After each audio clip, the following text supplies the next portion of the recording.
All right, there's the next episode of True Wrestling Fan Discussions. Today's episode is going to be the top 10 Sid Vicious, aka Sid Justice, aka Psycho Sid's matches. I'm your host, Mike. I'm Frank, man. Let's go ahead and get into this one. Um, Believe it or not, a lot of people don't realize that, Sid, despite the fact that he didn't stay very long during his durations in WCW or in WWE, he built up a pretty good uh, what's the word I'm looking for? Made a name for himself, He just There you go. And he actually had a lot of more good matches than a lot of people will give him credit for. So here we are with the top 10 plus two honorable mentions to let you know. The first, let's do the honorable mentions. First one, Undertaker, WrestleMania 13, the WWE title match. Now you remember the whole chaotic story they had with yeah, with trying to figure out where they're going to go with the main event yeah, it was kind of and thrown. everything. It was kind of thrown together, but But the fact is that these two put on an impressive show. Not as good as they did on the European tour in '92 right, when right, right right. before Sid disappeared, Mhm. but still good nonetheless. And I like the fact that Taker was wrestling in WrestleMania 13 for the title. And matter of fact, this was the first time in 7 years that he was in the main event at WrestleMania. And of course, Sid second time, but we won't count the first one because that should have been Savage and Flair. But nonetheless, Sid and Taker put on a tremendous match. Even though in the beginning you had Shawn Michaels at ringside, Bret Hart Right. comes out crying Yeah, like a little bitch. it took the focus It, off. it really did. Yeah. But they managed to get it back. Unfortunately, Sid comes up on the losing end. Taker wins the title, but still, Sid put on an impressive WrestleMania main event. And the second on the honorable mentions was from Monday Night Raw, November 13th, 1995. Psycho Sid, don't call me Psycho, Yeah. versus Razor Ramon. 1, 2, 3 Kid was a special guest referee. Ted DiBiase at ringside, so we know where this is going. And of course, Razor, had him primed for the victory, had him up in the Razor's Edge. Kid pulls him off. Eventually, Sid will powerbomb him. This is where Kid turned. Yeah. Why Damn it. DiBiase would want him, I have no idea. Yeah. But slim pickings at this point on the roster.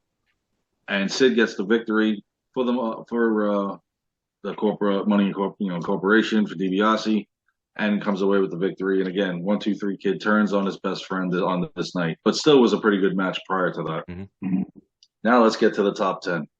At number 10, and it took a minute for me to have to put for us to put this in there, but we went ahead and did it. This was from WrestleMania 8, Hulk Hogan versus Sid Justice. Despite the fact that this match had so many mess ups, miscues, not to mention the fact Papa Shango screwed up the whole ending. Right. So Sid had a kick out of the leg drop. The leg drop, Yeah, and because Papa then Shango didn't get there in time. yeah, Too and late. then Harvey Whippleman gets tossed into Sid, and they call it a disqualification. Yet Harvey never touched Hogan, Mm. but because that's Shango showed up late, because all of a sudden you see him and Heenan's like, "That's Papa Shango, Yeah. Monsoon." But we all know this match because of the historic return of the The Ultimate Warrior, yeah. Warrior. Which was the real But highlight. Yeah. exactly, Yeah. I mean, the storyline for this match It was was pretty good yeah, from the the build up. Rumble to then. Yeah, Yeah. it was a good build up. Yeah. So, and of course, seeing Hogan kind of be the underdog again, you don't see that too many times. But against Sid, I believe he was. Oh yeah, yeah. And Sid was over. Oh, Sid very was much over, so, yeah. very much so. But Sid unfortunately gets the loss in this one because for Hogan that didn't work for him. No, it was good. At number 9, from Monday Night Raw, September 11th, 1995, the Intercontinental title match between Shawn Michaels and Sid. Right. If you watch Nitro that night, then you'll find out that from Bischoff, who really won this Yeah. match. And this was the match that was supposed to happen at SummerSlam, and it got Yes, it changed. was. Yeah. Yeah, Gorilla thought it would be, or WWE thought it would be better if it was Shawn and Razor Ladder for match the rematch. ratings. Yeah. So, but still, this wasn't a bad match. Shawn could always handle it with the big guys. Yeah, he always I made them was, look good. I thought he was crazy for getting in the ring with Sid, considering what Sid did to him the night after WrestleMania Yeah. with the 3 power bombs. But hey, Shawn, he's resilient. He don't care. Sid put on a good match, almost came away with it, but in the end, it was Sweet Chin Music that Yeah. took care of it. Sid unfortunately loses this match. I noticed a lot of these top tens, these guys are losing more than they're winning, but it doesn't take the victory to make it a great match for them. At number 8, On Monday Night Raw, March 3rd, 1997, WWE title match against Mankind. And man, was this this was actually a really good Yeah. match that I remember. It's kind of a forgotten. It's like a It forgotten is. match.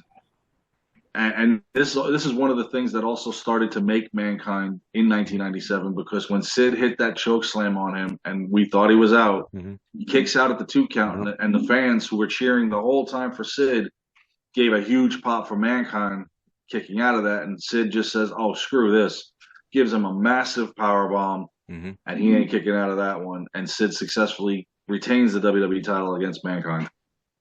Look at that. He got a win in the top 10.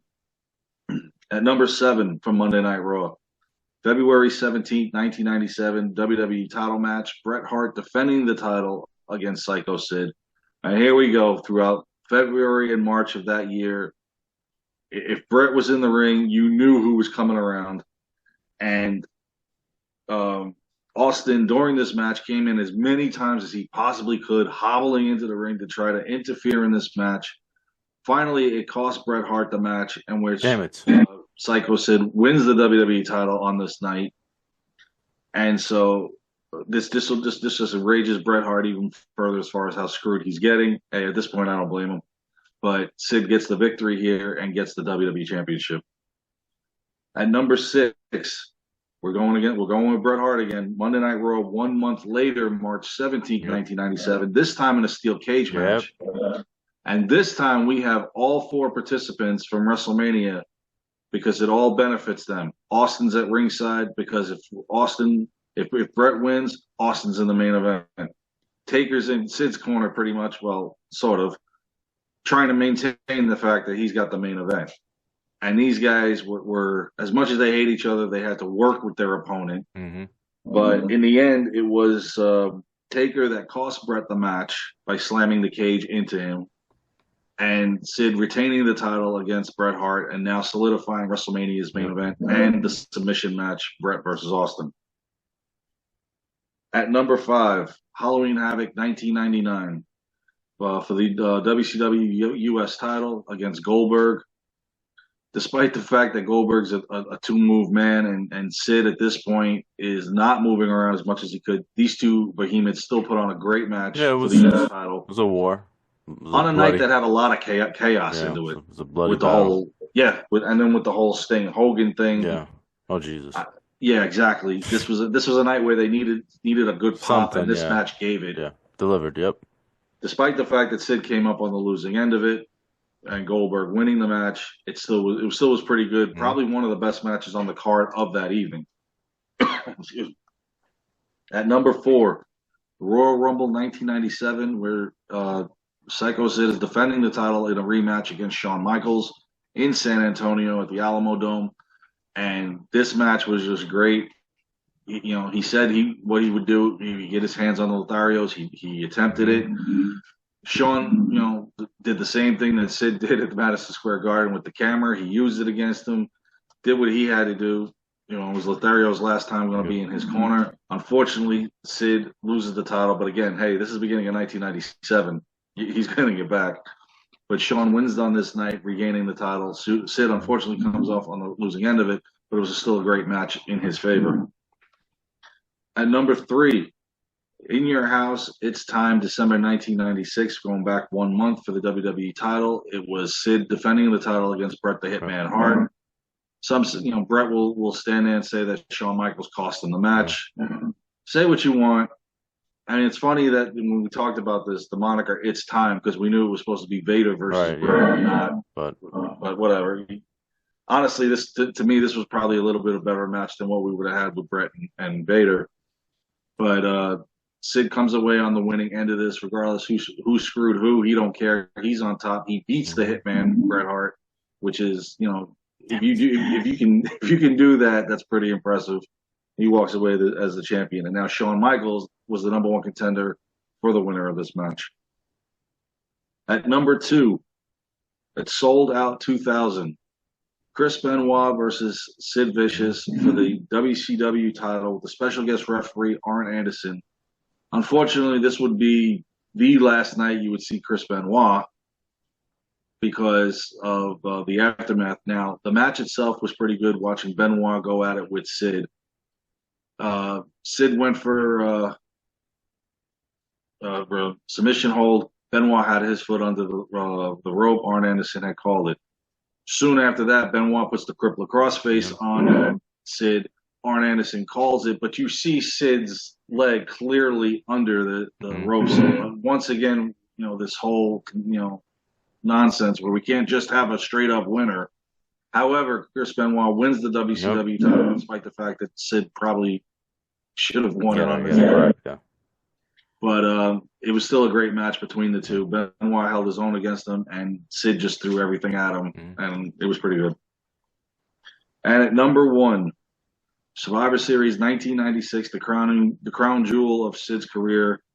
Finally, it happened for the WWE Championship. Sid versus Shawn Michaels. Yep.